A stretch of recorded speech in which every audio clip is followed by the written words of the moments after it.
Bonjour à tous et bienvenue sur ce nouveau tutoriel. Aujourd'hui donc tuto dédié à Excel et encore une fois donc sur les graphiques. Donc aujourd'hui eh bien je vais continuer ma série des graphiques que j'ai déjà réalisé pour ceux qui ont vu mes précédentes vidéos concernant donc les graphiques à bulles. Et voilà encore une autre particularité où on pourrait, grâce et à partir d'un graphique à bulles, eh bien, permettre de créer voilà, ce type de graphique. Ici où je vais représenter donc toujours ici mes bulles, hein, je retrouve ici mes bulles correspondantes donc ici à plusieurs produits. Ici ce sont des produits euh, de style donc Coca-Cola, Pepsi, Fanta, voilà, des sodas, et eh bien on va pouvoir, grâce à ce type de graphique, ici, grâce ici à une séparation d'axes, donc ici verticale et horizontale, de pouvoir ici montrer ici dans plusieurs zones, donc ici dans ces 4 zones, bien où se trouvent donc mes produits en fonction ici de 2 critères. Donc ici une c'est la caféine, donc qui est dans le sens vertical, et le sucre, voilà, dans le sens horizontal. Et bien ici, vous allez voir que graphiquement, il est plus facile de lire ce type de graphique que de lire ici le tableau pour essayer de trouver où se trouve voilà, mon soda le plus sucré ou celui qui a le moins de café. Donc voilà, donc ici, bien comment créer ce type de graphique, c'est ce que nous allons voir ensemble. Alors, bien on part de 0, donc je vais sélectionner ici mes valeurs, donc je sélectionne mon tableau, je fais un CTRL-C, je vais ici ouvrir une nouvelle feuille, et ici je vais faire un CTRL-V, qui va me permettre de pouvoir ici afficher voilà, ma zone. À partir de là, j'ai mes données, et bien je vais commencer à créer mon graphique.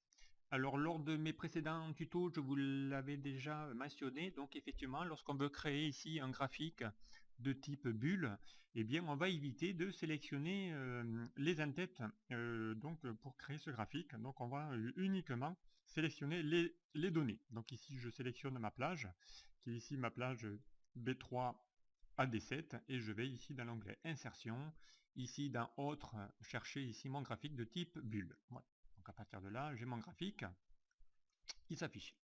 Donc je vais essayer ici de l'agrandir, voilà, pour le mettre voilà, un peu plus grand. À partir de là, bien ici, regardez, ici j'ai une série voilà, qui ne me sert à rien, donc je la sélectionne et je fais Supr avec la touche de suppression. Pareil ici pour, donc ici, on verra ici pour le quadrillage horizontal, je peux le sélectionner et le supprimer, j'en ai plus besoin. Voilà, ici je me retrouve avec effectivement bien mes bulles, hein, quand je positionne ici mes bulles, eh bien je vais ici pouvoir bien visualiser ici en fonction de la taille de mes bulles, ça va correspondre ici à ma part de marché. Ensuite, par rapport à l'axe vertical, on est d'accord ici, on se positionne entre 3,5 et 4,5 qui correspond ici à mon taux de caféine. Et dans mon axe horizontal, qui est gradué de 0 à 6, on a ici donc le taux de sucre correspondant ici à mon soda. Alors, pour revenir ici à mon graphique, évidemment, ici il va falloir qu'on lui crée ici mon axe croisé pour pouvoir ici séparer mes 4 zones. Alors, pour faire ça, eh bien, on va ici utiliser et paramétrer ici mon axe vertical et mon axe horizontal, donc ici les 2 axes. Pour ça, eh bien, je vais aller ici dans les outils de graphique, dans l'onglet disposition, et ici dans le groupe axe, je vais sélectionner axe horizontal et je vais faire autre option. À partir de là, je vais ici bouger ma fenêtre. Donc à partir de là, je vais lui dire ici, fixe, donc option de l'axe minimum, je vais mettre 0, hein, je vais partir de 0. Ici, mon maxi, je vais mettre à 6, puisque mon indice est au maximum à 6. Et ici, donc je vais lui dire, ça c'est important, l'axe vertical coupe, et là la valeur, eh bien ici je vais lui mettre 3. Pourquoi 3? Parce que 3, donc elle est à moitié de 6, et du coup il va se créer un axe voilà, au milieu de mon graphique. Et à partir de là, une fois que j'ai mon graphique, eh bien ici, vous voyez que l'axe ici, il s'est bien mis sur ma position 3 par rapport ici entre 0 et 6. Eh bien évidemment ici, je vais essayer de désactiver l'affichage de mes repères. Donc ici, eh bien ça va se trouver ici dans les types de graduation. Ici, je ne lui mets aucune. Il va supprimer ici mes graduations. Et si je mets ici étiquette des axes, je ne lui mets aucun. Voilà, il va également supprimer ici mes étiquettes. Voilà, donc je ferme. Et bien évidemment, je vais faire la même chose sur mon axe ici verticale. Donc ici je vais faire autre option. Et là pareil, donc ici je vais faire la même chose, minimum 0, maxi à l'identique, je vais mettre 6, hein, maximum 6. Valeur de l'axe, pour qu'il puisse couper au milieu, je vais mettre 3. Et là pareil, pour éviter d'afficher uniquement que le trait vertical, mais voilà, donc dans mon type de graduation principale, je mets aucun. Et dans étiquette 2 axes, je mets également aucun. Voilà, je ferme ici ma boîte de dialogue. Et ici, je me retrouve avec mon graphique, avec ici mes deux axes, l'axe vertical et l'axe horizontal, qui se coupent donc dans le centre de mon graphique, puisqu'il était gradué de 0 à 6, et donc j'ai mis ici le positionnement de l'axe à la valeur 3. Voilà, donc ici, à partir de là, je vais pouvoir afficher et paramétrer ici mon graphique. Donc ici, je vais essayer de faire afficher mes étiquettes. Donc pour ça, je vais toujours ici dans mon outil de graphique, lui dire étiquette de données. Ici, je vais faire autre option, pourquoi pas. Et là, je vais lui dire, bien déjà, tu vas les mettre au milieu. Ici, on va lui mettre, pourquoi pas, voilà, la taille. Mais ici, on est d'accord, c'est pas la taille qu'on va ici vouloir représenter, puisque la taille, je l'ai déjà par ici la grosseur de mes bulles. Mais ici, je vais lui demander de lui mettre non plus ici la taille correspondant ici aux parts de marché, mais les noms des produits. Donc ici, pour mettre les noms de produits dans chacune de mes étiquettes, je sélectionne la première, je vais ici dans ma barre de formule taper égal, égal quoi?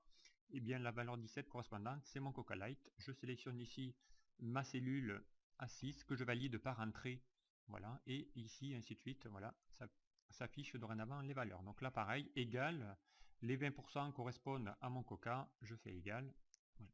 Pareil ici pour les autres, égal le 15% c'est le Pepsi, le 5% donc dans ma barre de formule égal c'est le Fanta, et mon dernier donc ici à 1% qui est égal à mon Pepsi. Voilà. Donc à partir de là, je vais pouvoir ici soit paramétrer, pourquoi pas ici, mes étiquettes aussi, hein, en lui disant, voilà, on va le mettre en gras, hein, pour pouvoir ici voir plus facilement. Ici, je vais essayer de décaler le Pepsi, voilà, vers le bas pour ne pas que ça chevauche, puisque ici j'ai une petite bulle. Voilà, donc à partir de là, je peux de nouveau repersonnaliser, hein, ici, lui mettre, pourquoi pas, des couleurs de remplissage un petit peu différentes. Voilà, on va mettre du orange pour le Coca. On va mettre ici une autre couleur de style bleu. Ici, pareil, on va lui mettre une couleur de style, pourquoi pas, verte. Là, on va changer, on va donner des couleurs différentes pour chacune de mes représentations. Voilà, allez, on va lui mettre violet. Et ici, on peut laisser le Pepsi bleu, par exemple. Donc ici, voilà, j'ai mis ici mon graphique qui est maintenant ici presque finalisé. Donc ici, je pourrais lui mettre, tiens, dans ma zone de traçage, pourquoi pas, pour faire ressortir mon graphique, je peux lui mettre ici une couleur, voilà, plutôt voilà, un petit peu grisée. Comme ça, ici, j'ai mes 4 zones qui s'affichent correctement. On pourrait également y rajouter, ce qui me manquerait, c'est la légende, enfin, ou au moins ici, mettre la correspondance de mes axes. Donc ici, moi, pour insérer ça, je vais essayer d'utiliser ici une forme, donc une forme, style zone de texte, je vais la dessiner. Voilà, je vais la positionner. Et ensuite, ma zone de texte, je vais lui dire, comme tout à l'heure, égale quoi. Donc ici, ça va correspondre à mon taux de caféine. Voilà. Ensuite, bien évidemment, je vais pouvoir ici centraliser, et ici, voilà, mettre en gras, augmenter la taille, pourquoi pas mettre ici une couleur, voilà, autre caféine. On va lui mettre ici voilà une petite soit ici une petite couleur. Ensuite, tiens, je vais refaire la même chose, je vais dupliquer mon objet, je vais ici le positionner sur mon axe horizontal, et là je vais lui dire égal quoi, ça c'est mon taux de sucre, donc je vais sélectionner ici mon sucre. Voilà, donc ici maintenant j'ai mes deux axes. Ici je sais que l'axe vertical correspond à mon taux de caféine, mon axe horizontal au sucre, et pourquoi pas, donc je vais pouvoir insérer de nouveau, si je le souhaite, une forme qui va ici me mettre, pourquoi pas ici me mettre un titre à mon graphique, du genre ici, voilà, je vais y taper dessus, hein. Donc, alors j'ai perdu ma forme, je la redessine, Ops, voilà. Et donc, voilà, donc à l'intérieur, je vais y mettre carte soda. Voilà. Donc carte soda, bien voilà, on va pouvoir ici mettre, allez, on va changer ici le formatage, on va lui mettre un petit format, voilà.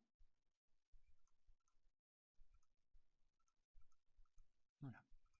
Un petit titre à mon graphique qui va ici pouvoir voilà, me permettre de pouvoir ici lui donner un nom. Voilà, donc ici, eh bien, maintenant j'ai mon graphique qui a été effectivement qui est terminé. Pour se rendre compte effectivement ici, eh bien, ici de voir que mes bulles peuvent bouger, hein, si je change mes valeurs, ici par exemple si je décide de passer à mon Fanta, ici de passer à 2, vous allez voir, eh bien, votre bulle va monter, effectivement, donc ici on a ici la correspondance pour chacune de mes données. Si je change également mon taux de Fanta, que je passe à 4, évidemment il va également bouger, donc ici on a ici la possibilité de pouvoir voir assez rapidement et sous une forme donc de graphique vraiment totalement donc visuel, de voir bien où on se situe concernant ici mon taux de caféine et mon sucre par rapport ici à mes sodas. Voilà ici une manière donc de présenter des graphiques différemment. Voilà, bien, merci de m'avoir suivi. Ce tuto est maintenant fini. Et puis à très vite sur un prochain tuto. Merci, au revoir.